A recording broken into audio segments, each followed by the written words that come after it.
parts and getting them prepared, finishing up this order. It's just amazing where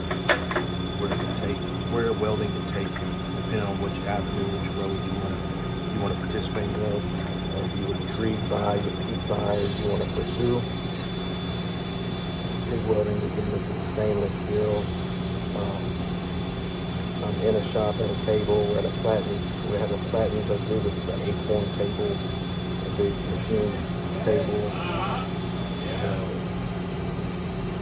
And just meet the people. There's a lot of machinery, machine shop, manufacturing companies, and a lot of machine shop stuff going on. And then here I am, welding up stainless steel. Again, another place where people get you in, so we got in the rock.